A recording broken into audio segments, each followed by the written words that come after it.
Hey there guys, DMO73 here, bringing you another week worth of spoilers for Advent of the Demon King.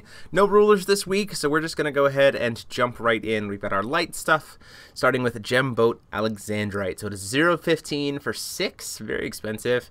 Flying. When it enters the field, remove target resonator from the game, and then you can tap it, banish 3 gems, and remove target non-magic stone, non-J-ruler entity from the game. So essentially, once it hits board, it's just this kind of repeatable removal where you spend your gems and just anything you want to get rid of, just whoop, whoop, gone forever. Pretty interesting. That is a very expensive will cost. Unless there's some way to cheat it out or something else like that, or maybe, I don't know, reanimate it or something.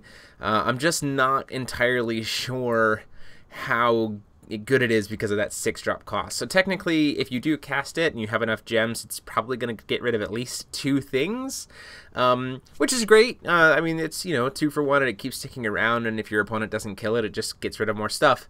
But it has 0 attack, and again, it costs 6, so that just seems very expensive for what it's trying to do.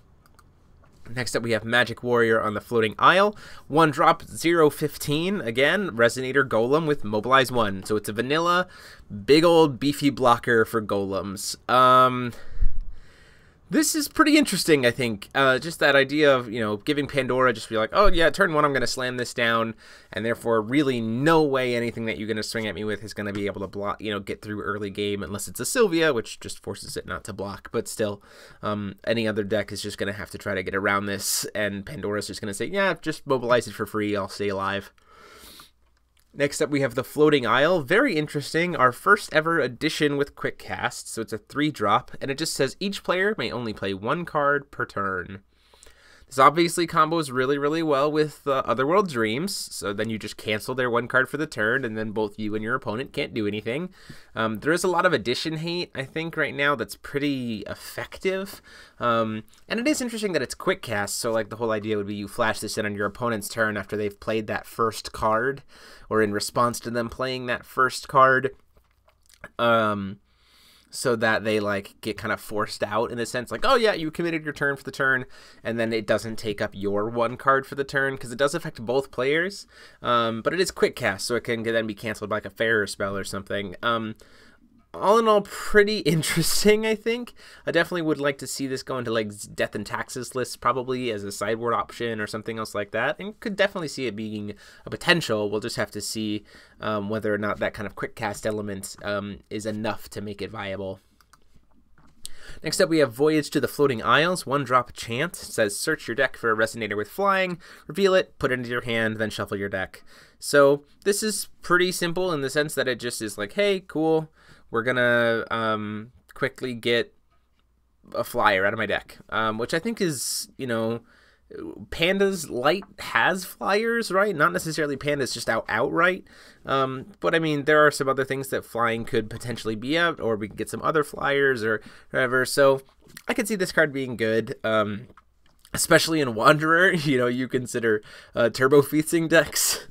Ta-da, let's just play Voyage to the Floating Isle and search out Guiber whenever you need it. But in New Frontiers, I'm not entirely sure how solid this would be because of what white has in terms of flyers at the current time. Now we go to the fire cards. We have Calais Blaze, 2-drop, quick cast, 600 damage to target player or J/res. So pretty easy burn card. I like the fact, you know, so unlike Burn to Cinders, which is double red and can target J/res, this is only 1 red and can target players, but deals 100 less damage. So all in all, I really actually like that a lot, just as kind of an alternative. And again, burn decks now have even more stuff on curve to be able to burn you with, so be watch out for that. Now we have Freya, Servant of Demon Fire, so 2-drop, 6/6, Dark Elf Wicked Spirit.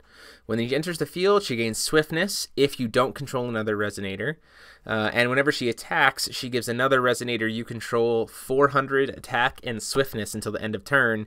And then if you do, at the next end of turn, you banish it. So, like, you can give it to something else, make that thing be very, very fast and more powerful, help them swing in, and then it dies at the end of the turn. So pretty interesting element there with Freya.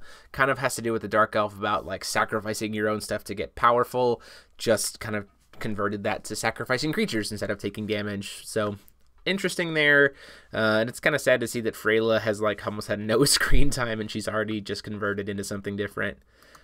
Next up, we have the Majin Dark Elf, 1-drop 6/6, but it can only be played if damage was dealt to you this turn. So keep that in mind that it can be brought out by other means, but it's a 1-drop 6/6 with swiftness.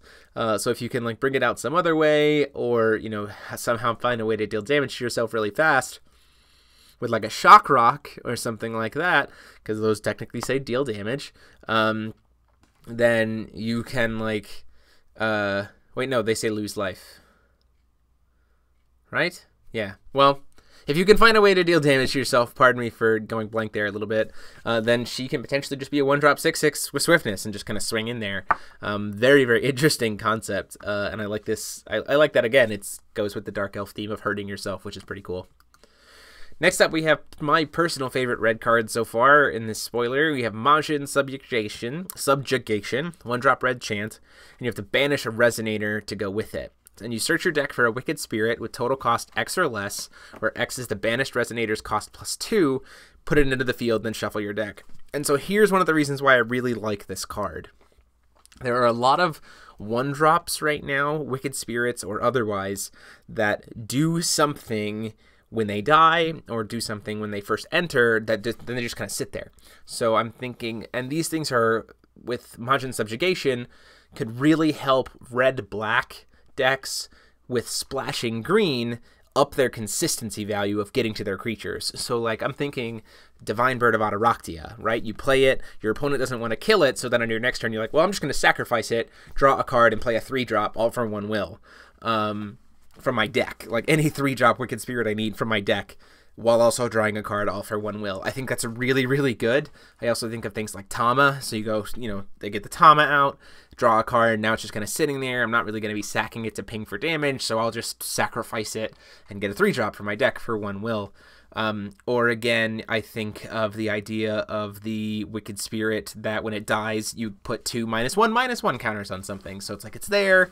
Maybe it swings and your opponent doesn't want to, you know, block or anything because they don't want the minuses, and then you go, okay, cool, well, it's done its damage, now I'm going to sack it, put the minus counters on you anyway, get a 3-drop, you know, that kind of thing. And it can go upwards, obviously, but I think this mostly values sacrificing 1-drops into 3-drops for that 1 will, especially since you get any of them that you want from your deck. Now, we need to see what more Wicked Spirits do at this point, but I am very hyped about this card and what it can do for, like, red, black, green, well, sir. Next up, we have IU's Pictorial Scroll, getting into our blue stuff. So it's a 2-drop. Reveal the top card of your deck. If it's a Resonator, total cost 3 or less, put it into the field. Otherwise, it goes into your hand, so to draw 1. Or if it's IU, if it's 5 or less, it goes into the field. So this is really, really cool for IU, obviously. So she's running singletons, so this is obviously a little bit more of a risk for you to like play, because you might not hit anything of value, especially since you might not run that many Resonators based on the way it's built. But at worst, it puts it into your hand, and at best, you could play a 2-drop into a 5-drop. So imagine bringing out a card that we're about to talk about out on turn 1 off of Energize, because you just, you know, got a read or something like that, or you take a risk and it pays off, and you could potentially come way out ahead, or, you know, or you get her Tiger out on turn 2 that has precision. It's a 10/10 and it's this big old behemoth. So like lots of different things that could happen with it, but I definitely think that this is a card that goes in IU decks for sure. So then we have Lowly Spiritbug. He's a 1-drop 1/1 blue card soul insect. When he enters the field, you draw a card. So this is great for IU. I really like it. A lot of her cards are kind of semblance of deck thinning or deck consistency to make up for the fact that she's singletons. And so this, you know, drops on turn 1, draws her a card, considering how if she's even on the play, she gets to draw a card at the start of the game. So then, you know, she plays this, she goes up to stays at 6 cards, even going into your opponent's turn, and then pokes them for 1 damage, you know, why not? But it's also a soul, so you could banish it later from your hand or sack it later from your hand if need be to pump up IU to get some damage in, which is great. Now, this is the card that I'm talking about being able to get. If you can get really lucky on it on an IU turn 2 or something like that. Misty Dragon Spirit. So it's a 4-drop 9/9 with flying, Dragon Soul. And here is why it's crazy. So it's this 0-cost ability here that just says, remove this card from the game. At the next end of turn, put it into the field under its owner's control. Now, it doesn't have anything to do with once per turn or only on your turn or anything else. So essentially what this means is you can respond to anything your opponent does as long as it's chaseable by getting this guy off the board. So you try to get it off the board, they try to kill it in response, you get it off the board anyway because you'll just activate it again. As of right now, from what I'm hearing from people, there are only really 3 cards in the entire game that can get rid of this guy or mess with him once he hits board.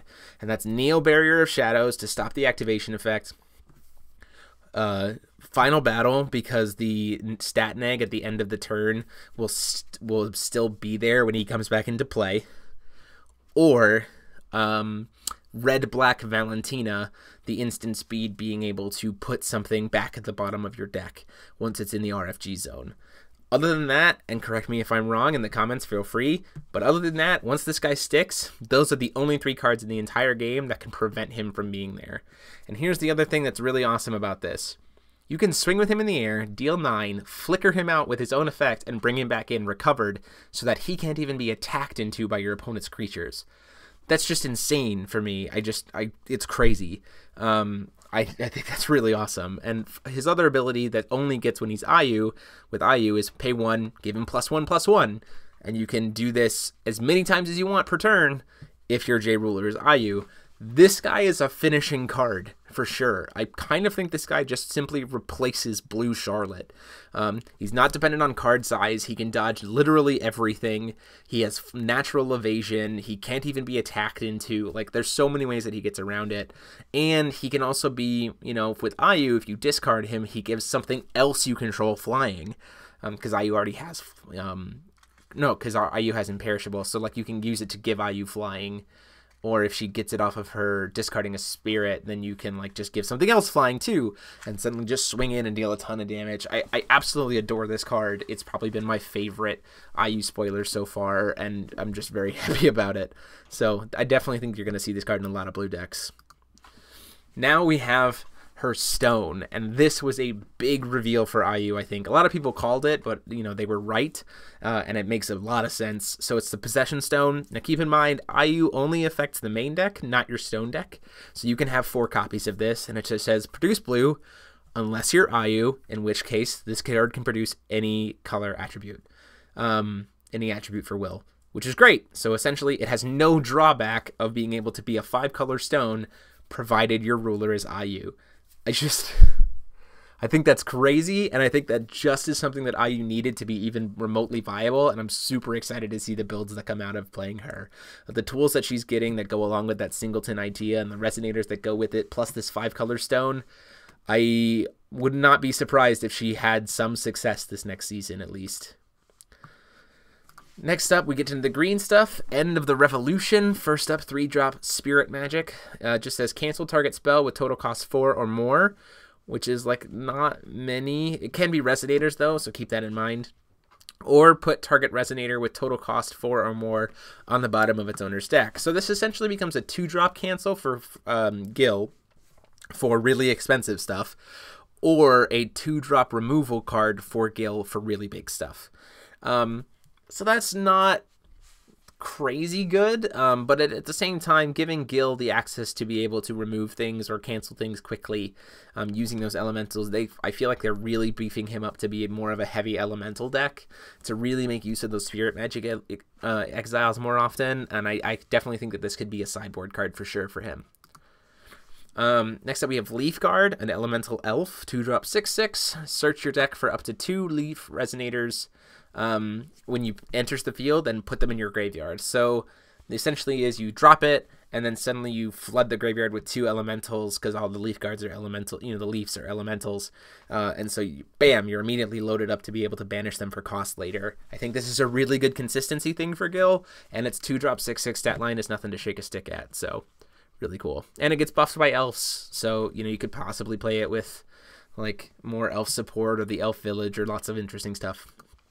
Next up we have Leaf Golem, so 5-drop 15/15 elemental golem, mobilizes for 1.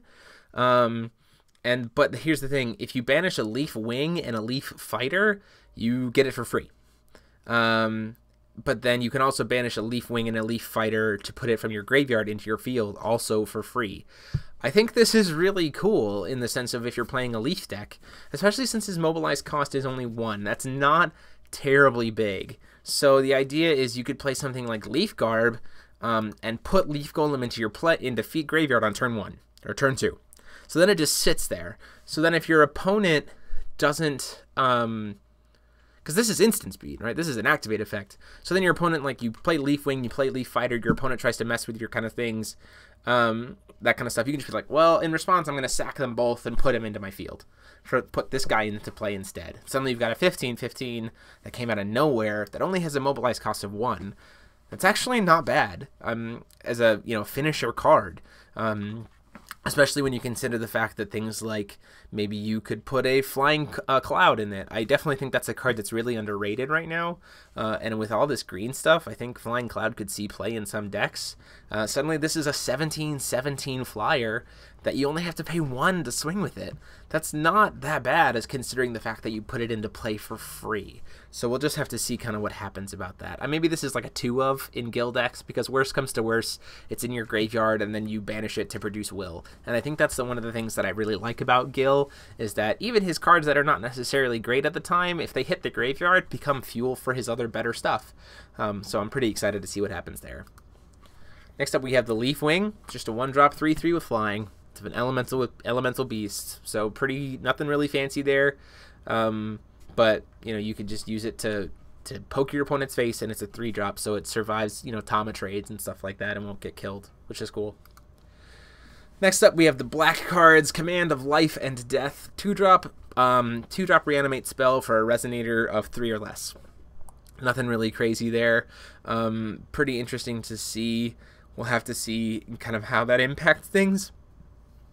There's not really a ton of 3-drop stuff, and at this point in time, Darkness doesn't use a lot of mill stuff since we're not playing Fox anymore. So the big kind of reanimate targets you'd want to kind of hit anyway with something like Lumia and End of Days, so you can get kind of like any size creature, or like Dark Revolution for, again, any size creature. But we'll have to see if maybe there's some things that kind of go on with it that Welser can kind of make use of. Next up we have the Dark Elf Fugitive, 4-drop, 8/8. When he enters your field, you search for an elf or dark elf and put it into your hand. So he's just a really expensive tutor with an okay stat line for dark elves. All in all, I'm not super huge fan of this card, just because he's so expensive. But I do like the fact that he can grab elves or dark elves. So Digestion, so 2-drop, chant, quick cast, just says destroys target wind resonator. So obviously this is a sideboard card. You're probably not going to main it unless you expect to see a ton of wind stuff. But at the same time, it's a pretty good little sideboard deck. If you're expecting to go against a deck, or if you struggle against decks that have wind, you can just be like, nope, I'm just going to kill it, regardless of its cost. So pretty interesting. And then lastly, we have Hilda and Safina, 4-drop, 10/10, Dark Elf Zombie. Ooh. When she enters the field, you lose 1,000 life. When it leaves the field, you gain 1,000 life. So you kind of like sacrifice it a little bit to make it played, and then when it comes out, when it gets killed for any reason or sacrificed for any reason, you gain that life back. So you gotta kind of be careful there. But it says, as long as your life is 1,000 or less, swiftness, flying, first strike. I think they probably should have just given it precision too, to kind of round out the package, because it's so expensive and you have to be above 1,000 life to make it work. But this is an interesting card.